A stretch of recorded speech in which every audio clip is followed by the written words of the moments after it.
Conéctate con personas que saben. En divoxradio.com. Y continuamos conversando con el ex ministro Jaime Mañalich. Su opinión es muy importante, la perspectiva que él tiene, y vamos a preguntarle al tiro desde algunas cosas que son importantes, ver si quedan garantizadas en el texto que se está en este momento, que ya está redactado y cómo quedó. ¿Existe realmente equidad? ¿Se asegura la equidad de género en esta redacción? ¿Existe la territorialidad, cierto, garantizada para la salud pública? Eh, yo creo que, como decía antes, el proyecto de nueva constitución respecto al gobierno, a la gobernanza de salud, nos mete en un problema bastante serio, porque entrega a las autoridades regionales, a los gobernadores, a los consejos de la región, potestades muy importantes que antes estaban radicadas en el Ministerio de Salud y en las regiones a través de las distintas secretarías regionales ministeriales. Y en ese contexto, ¿no es cierto?, que se diga que los gobiernos regionales pueden tener un plan de salud independiente del plan nacional, que pueden, ¿no es cierto?, oponerse o no oponerse a la construcción de infraestructura. Yo creo que es un riesgo mayúsculo desde el punto de vista de la unidad de la acción sanitaria que Chile necesita. Y voy a poner un ejemplo simple, porque nos ha ocurrido alguna vez que una entidad comunitaria, sea una comuna, pero sobre todo una región, dice, mire, este plan que se ha diseñado a nivel central para el manejo de la pandemia, en el cual nosotros como región podríamos tener que recibir pacientes de otras regiones para atenderlos en nuestros hospitales por la pandemia del COVID, eso ya no es posible. Necesitamos un acuerdo acá regional y podemos incluso someterlo a plebiscito regional para decir, mire, nosotros no vamos a aceptar pacientes COVID o de cualquier enfermedad que vengan de otras regiones por mucha necesidad que hay. Uno dice, la gente actúa de buena fe, pero estas cosas ocurren, pasan. Digamos, nosotros tuvimos resistencia para trasladar pacientes desde una región a otra región con mucha seguridad, por cierto, se hacía desde el punto de vista técnico, pero había resistencia. Ahora esa resistencia tiene un formato que puede incluso, como digo, adecuarse a una legislación regional, a un plebiscito regional, y en ese sentido la idea de un Estado unitario y de un gobierno de salud desde el Ministerio de Salud, que en el papel sigue siendo como rector, se ve muy limitado. Otro aspecto que yo creo extraordinariamente complejo es la autonomía en materia de salud de los pueblos originarios. Eso le iba a preguntar, la interculturalidad y el respeto a los pueblos originarios, exactamente. Hoy día, ¿no es cierto?, hay un esfuerzo y hay leyes y, en fin, sin entrar en detalle, que buscan esa interculturalidad. Y de hecho se hacen iniciativas para construir centros de salud intercultural, hospitales interculturales, como, no sé, el Hospital de Padre Las Casas, por ejemplo, que es un ejemplo muy virtuoso, y así otros, el Hospital de Imperial, el Hospital de Rapa Nui, en fin, hay un esfuerzo, claro. Pero piensa tú, Carolina, que el proyecto de nueva constitución dice lo siguiente, en una indicación propuesta por una Machi, sin hacer mención a los conflictos de interés que eso representa. Dice la constitución garantiza el conocimiento, los mecanismos de salud, el sistema sanitario indígena. Y lo pone a nivel de la Constitución. O sea, tú para llegar a ser médico, estudiaste 7 años en la universidad, hiciste especialidad, hiciste posgrado, te tienes que reconocer en la superintendencia. Es probable que ahora haya pronto un mecanismo de reacreditación para asegurar que los profesionales de la salud mantienen sus competencias, etcétera. Los que vienen del extranjero como médicos tienen que dar tienen una serie de requisitos. La Constitución reconoce directamente que quien hoy día practica medicina o acciones de salud, mejor dicho, de acuerdo a la concepción de los pueblos originarios, tiene reconocimiento constitucional. O sea, esa persona está reconocida a nivel de la Constitución, ya no de una ley, de una interpretación, de una superintendencia, está reconocida como una persona titular de acciones, de autoridad de salud. Yo digo, porque estas cosas ocurren, imagínate que el día de mañana tú estás de médico en un hospital donde hay una población indígena o de pueblo originario relevante. Estás atendiendo el servicio de urgencia y viene un niño, un menor de edad, acompañado de su machi. Y dice, mire, este niño tiene fiebre, pinta, convulsionó. Dice, esto parece una meningitis. Tenemos que hospitalizar. No, no, no, te dice, un momentito, un momentito. Vamos a hacer esta otra terapia, que es la indicada de acuerdo a nuestra cultura y nuestros ancestros. ¿De quién es el mando? El mando es de ella, es de ese machi, ese o esa. Son mayoritariamente mujeres, hay poca equidad de género. El mando es de ella. Y si hubiera, a resultas de lo que tú indicas, un mal resultado, cosa que por la condición del menor es probable, resulta que tú estás en la indefensión completa frente a una autoridad consagrada en la Constitución. O sea, esto va más allá de cualquier convenio. Y en ese sentido, yo lo voy a decir muy duro, esta es una discriminación negativa para los pueblos originarios, porque en la práctica se dificulta su acceso a una medicina basada en la ciencia propia del siglo XXI.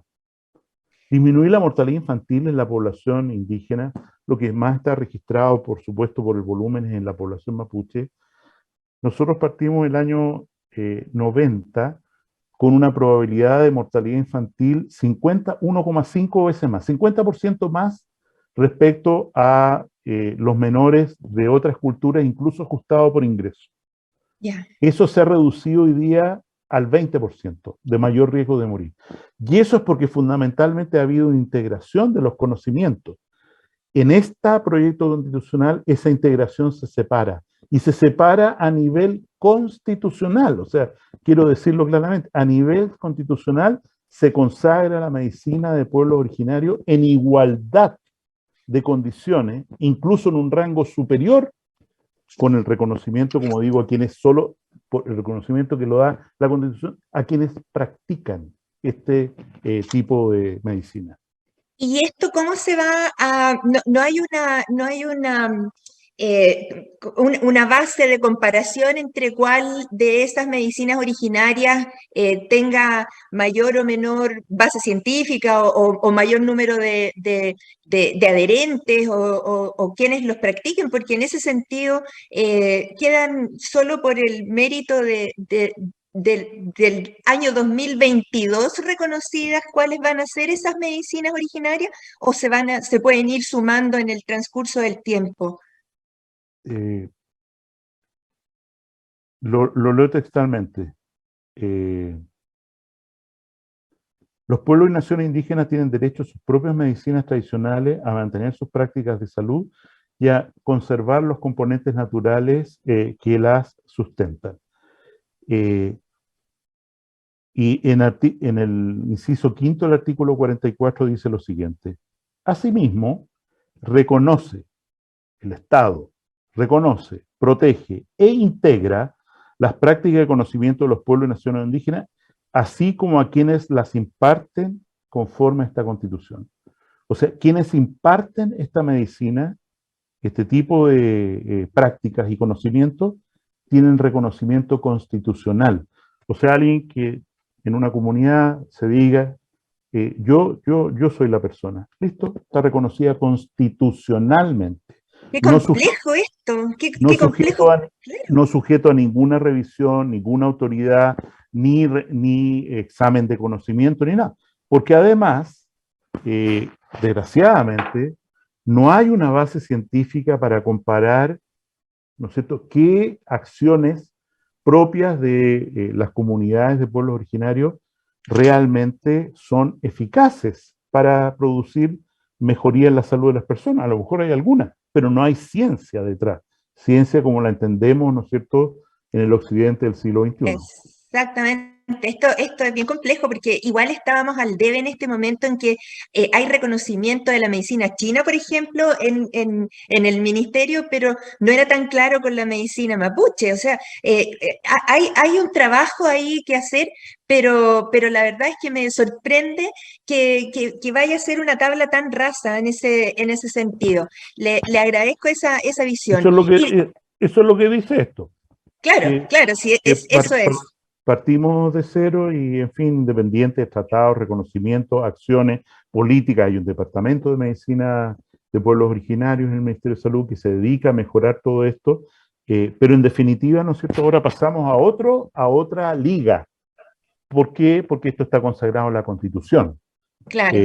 Y eso yo lo encuentro, es paradójico, porque se quiere dar mayor protección, mayor acceso a pueblos que han estado históricamente discriminados, como lo reconocemos, pero en realidad esta discriminación, como hablamos antes, produce efectos negativos. Es muy curioso eso. Y respecto, ¿hay algún pronunciamiento sobre la salud mental garantizado en la Constitución en este momento? ¿O cómo se acreditará la mejoría que vamos a tener en eso? En una nación que, al igual que todo el mundo, está golpeada por el COVID, que está estresada, que ha aumentado los índices de adicciones, de alcoholismo, de estrés, básicamente. O sea, ciertamente hay una mención aspiracional, de nuevo, legítima, en el sentido de que, digamos, hay que, en el inciso 11 del artículo 44, el Estado generará políticas y programas de salud mental destinados a la atención y prevención con enfoque comunitario y aumentará progresivamente su financiamiento. O sea, es un buen deseo, pero la Constitución no establece una garantía en el cual alguien diga, porque es el sentido de un derecho social, ¿no es cierto? Decir, mire, este derecho que yo tengo a la salud mental no se me está otorgando, ¿dónde tengo que ir a reclamar? Porque no, eso no está establecido en la Constitución y evidentemente, independiente de la magnitud del problema de salud mental que tenemos hoy día en Chile, esta Constitución no avanza en ello. Y a diferencia de la Constitución colombiana, que en este sentido es muy específica, nuestra Constitución nueva no hace ninguna mención a un fenómeno gravísimo para la salud de los chilenos, que es el problema de la droga y el narcotráfico. Nosotros somos uno de los países probablemente de Latinoamérica con mayor índice de consumo de droga. Estamos viendo una violencia urbana y también rural que se explica esencialmente por el problema del narcotráfico, y esta Constitución, que digámoslo así, tiene 52 años desde la última Constitución, hace ninguna mención, caso omiso a un tema que debería ser una obligación radical del Estado de proteger a la ciudadanía de las garras del narcotráfico. Es un tremendo desafío tratar de integrar esas áreas que son de alguna forma la educación, el trabajo, la salud. Yo de verdad creo que es un tremendo desafío a todo nivel. Vamos avanzando ya en nuestra entrevista y yo quisiera darle tribuna ahora ya en su perspectiva personal.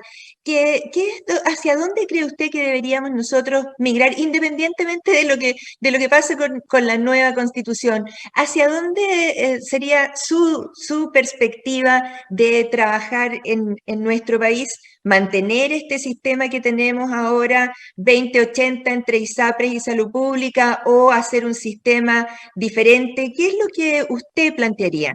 Yo pienso que en la línea del experimento, voy a decir, virtuoso del auge del GES, lo lógico es avanzar en el pronunciamiento de un plan garantizado de salud, universal, para toda la Plan población, garantizado. Yeah. gratuito, para toda la población por igual, independiente de los mecanismos de pago, de lo que podemos hablar después. Ese proyecto pasó por la Cámara de Diputados, está en la Comisión de Salud del Senado, quedan 2 artículos, estamos hablando de 10 años de trámite legislativo.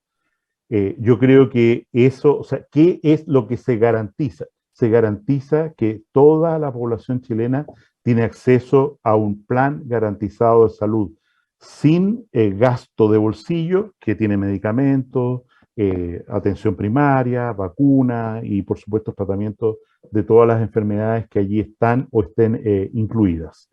Eso a mí me parece un paso fundamental que no es desarmónico o desafinado mejor con que esta constitución, este proyecto incluso se puede aprobar. O sea, ¿cómo se materializa el derecho a la salud a través de un plan garantizado de salud?